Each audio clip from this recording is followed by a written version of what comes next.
This is the most danger-packed show on television. Every jump, every aerial maneuver is real.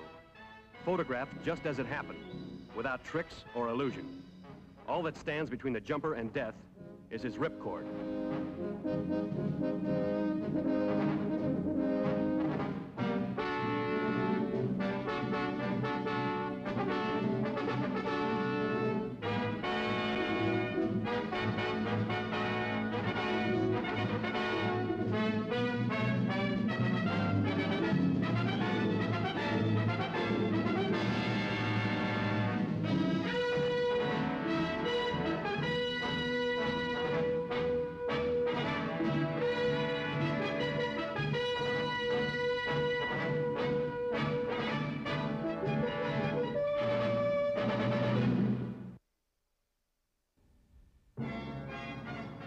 When you're a parachute for hire, you don't often get to choose your landing place. You jump where you have to, like it or not. Looks like we're gonna earn our money. Every cent. You don't know. The only place I can land this thing and take off again is a 6-mile hike from here. I told you we should have traded him in for a helicopter pilot a long time ago. Chuck, nobody to have him. Wise guys, with the updraft and the cross currents, you couldn't sit down a chopper any closer. 3 right. You're right on it. Cut!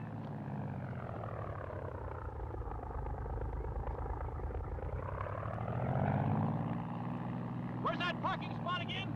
It's about 6 or 7 miles due south of here. You can't miss it. Thanks. I'll contact you by radio all the same before we start hiking. Be awake. Cut!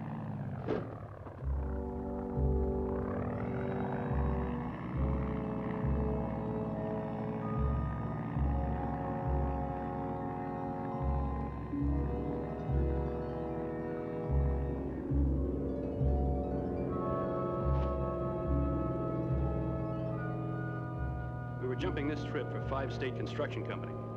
They'd run a natural gas pipeline through this no man's land a few years back. Now it had sprung a leak. Static pressure devices placed it somewhere along a 5-mile stretch between 2 pumping stations. We had with us the detection equipment to locate the exact place of the leak once we hit the ground.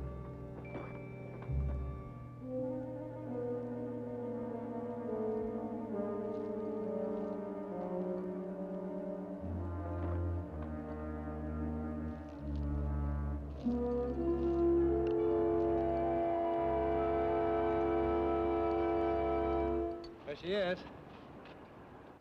Yeah.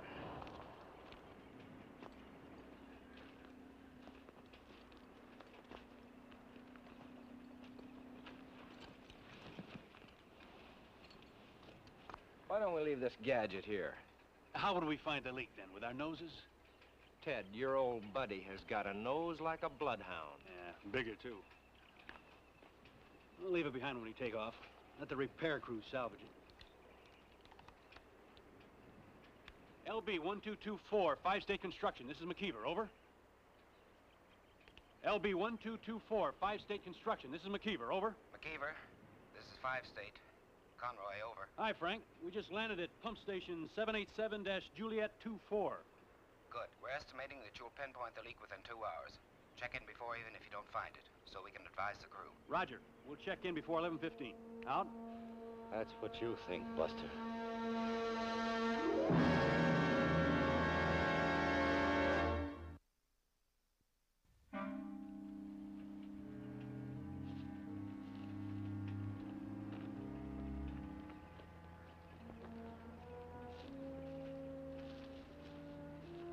Help me. How'd he get here? Looks like the hard way to me. Maybe this'll help. Huck's just plumb tuckered out. Now, wait a minute. Don't drink too much. Take it easy. Thanks. Take your time. There's no hurry. You gotta get me out of here. Sure. Right now. I understand how you feel, buddy, but we've got a job to do first. It can wait. I can't. Well, sure you can. Stay here in the shade and rest, and when we finish our job, we'll all hike out together. Where to? Oh, back there a ways to our plane. It's about 6 miles from here. If you don't rest, you're not going to make it. Look, mister, I've been making my way to that airport for the past 2 days over them hills. 6 miles ain't nothing. Let's go. Now, hold on just a minute. What's all the big rush, anyhow? That's my business. Look, we want to help you, but unless it's some kind of an emergency... All right. You want it nice and pretty with a frame around it? There's a stone cage on a hill back there. 2 days back. Supposed to be my home for the rest of my life. You get it? We'd be pretty stupid if we didn't. You're the guy that was in the paper, the kidnapper. That's right, Steve Danton. Bad guy. Put me away for life, but I don't stay put. I busted out. And I ain't going back, not like last time. You busted out before. That's right, 5 years ago. It lasted 2 weeks, 2 rotten weeks. Well, it's gonna be for keeps this time. Give me the canteen. I said, give it to me. You'll get a drink when you need one. But you won't if you're dead. Now, don't you try getting us lost, because if I even think it, you both will get it in the back. Hold it. Do you want to get lost? I'm checking my compass. All right, speed it up.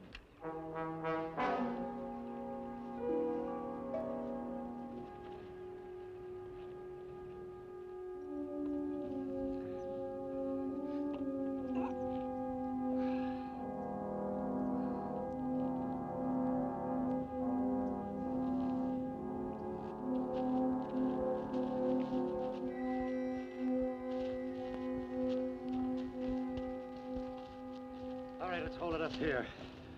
Take a little break. Thanks a lot. How much further is it? About a mile and a half. Hard to be sure. You better not be too wrong, pal. If it was any further, you might drop dead, huh? Don't you worry about me. I'll make it. Suppose you get to the plane. Suppose you get away. What then? I've got plans. I've been working on them for a long time. You won't catch me right away if that's what you're thinking. Yeah, they'll catch you faster this time. Maybe a week. If you live that long. So maybe I should turn the gun over to you and surrender now, huh? Look, I watched you guys come down. Like birds. Just as free. Well, maybe I'd like to feel that way, even if it's for only 1 day. No matter what, huh? No matter what. Just talking about being free makes me feel better.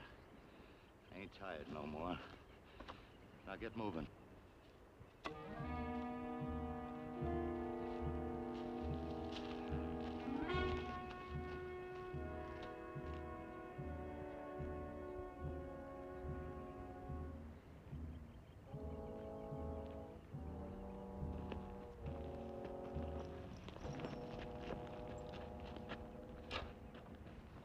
Hold it. That's close enough. What are you waiting for, an invitation? Come on! I'll take the radio. Come on, a man stays dead. All right, now both of you, move to the plane. All right, hold it. Either one of you make a move and Flyboy here doesn't fly anymore. You got another one of them chutes in there? Well, yeah, there's a spare one. All right, I'll take it. Inside.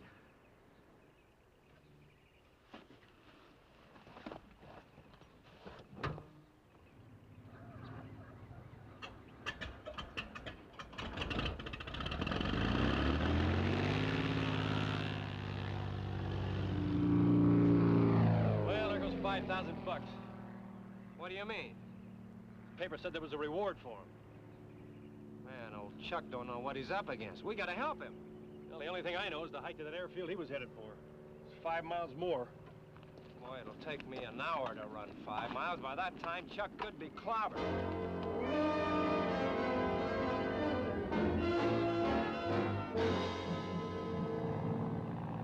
Are you sure that's where you want to go, New Mexico? That's right. Well, how come? They'll all be looking for me in Old Mexico. Well, look, that doesn't mean they're not going to look for you anyplace else. That means it'll take that much longer to find me. Maybe 3 weeks. Huh? Now watch it, Flyboy. Don't ask us how, but we made it to the airfield in well under an hour. Luck was with us. First thing we saw was an old buddy of ours, Joe Brewster. Joe was a good pilot, and his plane was for hire. We We sure need it bad because Chuck's in trouble. Can we charter from him? Well, sure can. She's ready to go. Great. Well, listen, tear the seat out of there, will you? And where are the parachutes? You got any parachutes? There's about 2 of them in the shed over there. Come on, get the door off, too, Joe, will you? Jim and I ran for the hangar in a couple of parachutes. Joe Brewster removed the plane door and the spare seat up front so we could have plenty of room for jumping. Best of all, as it turned out later, was the fact that Joe was a ham radio operator and his plane was equipped with a code transmitter. That meant we could get through to Chuck without his passenger being able to understand what we were saying. Joe got that ham CW outfit? Well, I wouldn't travel without it. There she is right there. Yeah, good boy.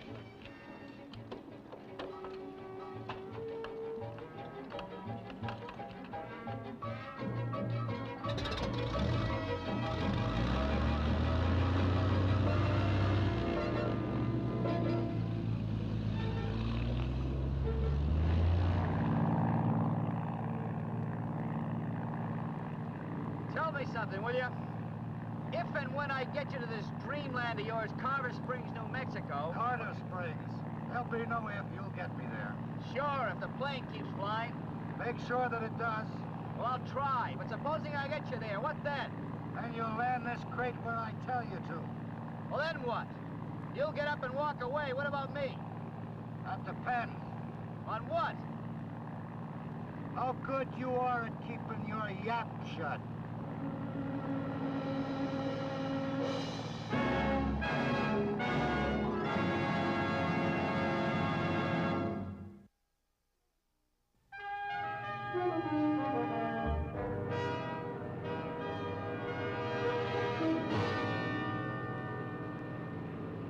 Nothing yet, huh?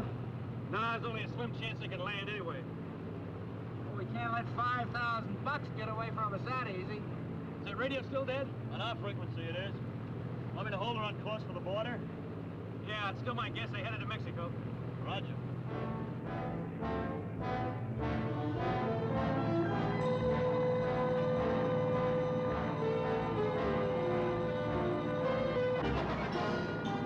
What are you doing? Well, I've got to get a weather report. There's bad storms this time of year. Well, look, there's no sense in taking any chance you don't have to, is there? Just don't try anything. Well, with that gun in my face? Wilcox Radio, this is 435 X-Ray Lambert reporting. Wilcox Radio, this is 435 X-Ray Lambert reporting.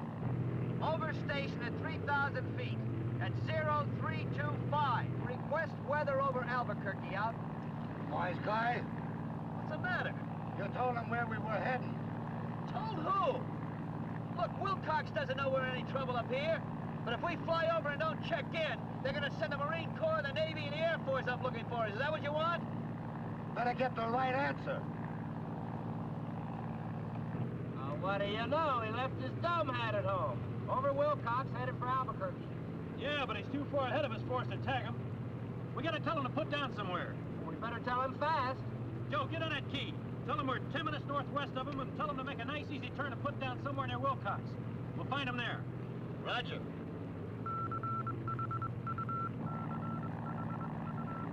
What's this dit-dot jazz? Hey, what's going on? Was it some kind of a code or something? Yeah. You see, they always send weather information this way so the passengers won't get worried. It's okay, though. There's nothing to worry about. Clear skies from here to Albuquerque. Look, I'm going to acknowledge so they'll know everything's okay, all right? Go ahead. Wilcox Radio, this is 435 X-Ray Lambert. Your message received. Thank you. Out. Head for Wilcox and give it all you got. Push everything in the far corner and shove her nose down. Roger.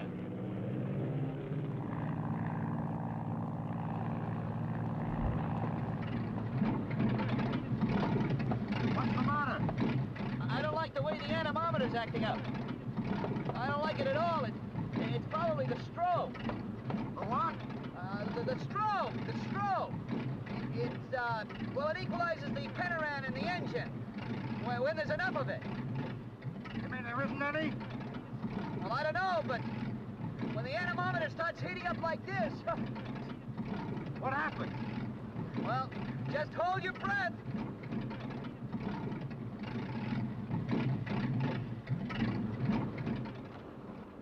Uh-oh. There she goes. You mean we're dead? Well, the engine is. I don't know about us.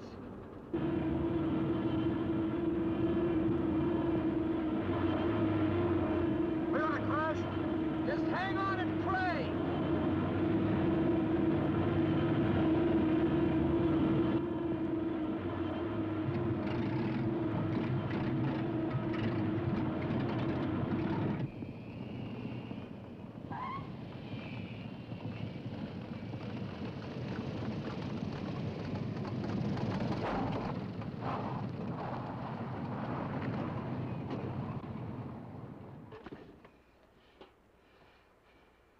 Fly boy, I thought we'd had it. Yeah. Well, it's like my old buddy Ted McKeever always said. You know, the one you tried to hijack? It's not the getting down that hurts, it's the, sudden stop you gotta worry about. Well, that's not all you've got to worry about. Come on, get out.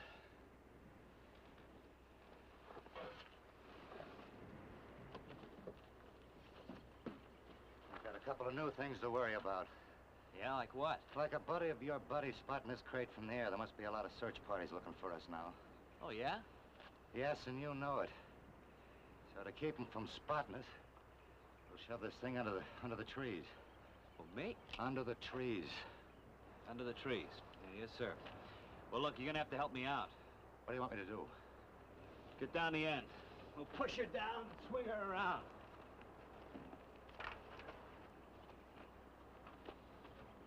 Now push it down.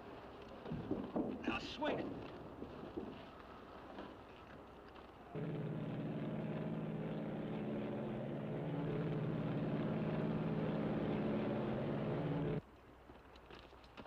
Fix it. What? Fix the plane. You've got an extra can of that equalizer jazz, right? Huh? The strobe stuff. Oh, yeah. There's a strobe for the panorama. You've got it. Well, I don't know. Yeah. You see, it comes in cartridges, and you got to fire it into the engine with a kind of grease gun. All right, bust it out. Yeah.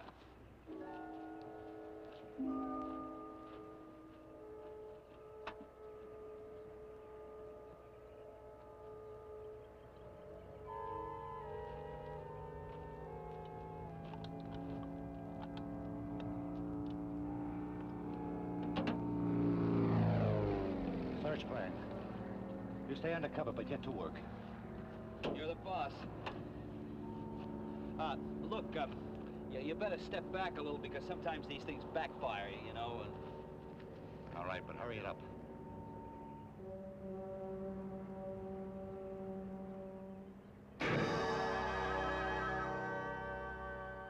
Look, what do you know? I missed. Last guy and I fell for it. All right, get this plane out in the open. Well, look, what good will I it said do? move it out.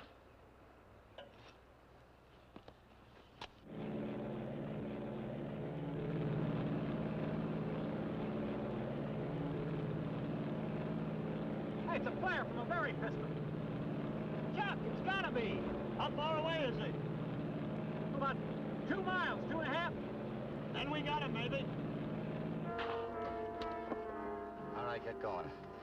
I can't. The engine's shot. You shot it, I don't know how, and I don't care. You just get us out of here. I can't. And I'm dead. You're dead, too, only you're going first.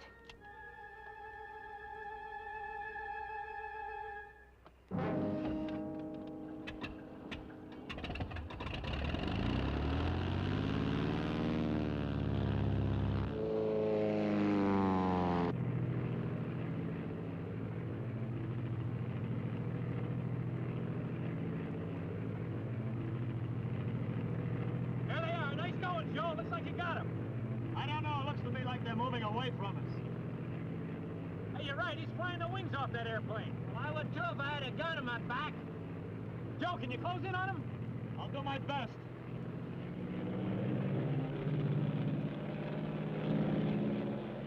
Look good. He's got at least 20 knots on us. He'll be gone in another few minutes. Hey, Jim, you know that convict's wearing a parachute. You're dead right. He sure is. Man, if that Chuck could just think of some way to scare him into jumping. That guy doesn't scare so easy. Jim, got it. I got it. Get on that key, Joe. What's that? It's another weather report. You didn't ask for one. Well, we got it anyway. It's turbulence, a cold front moving in. There's nothing to worry about, though. Gotta give Danton credit. When he went out of the plane, he had presence of mind enough to pull the ripcord. His chute opened immediately. Cut! Well, see you after I collect the 5,000. Not on your own tin side, buddy.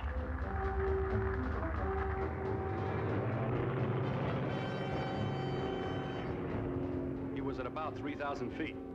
That meant it would take him at least 3 minutes to reach the ground. Jim and I could easily beat Danton to the ground. By free-falling in high-speed delta position, we could pass him in mid-air and be waiting for him when he hit the deck. Jim opened first. Me, I waited. I wanted to be the first man on the ground, and the longer I delayed opening the chute, the closer I'd be.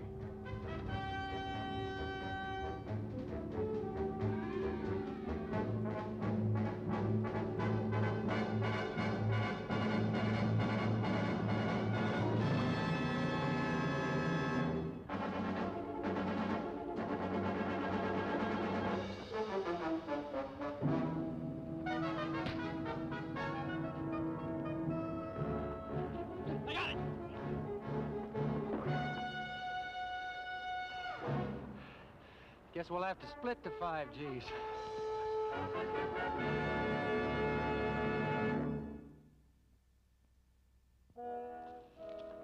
I'd have made it if it hadn't have been for you guys.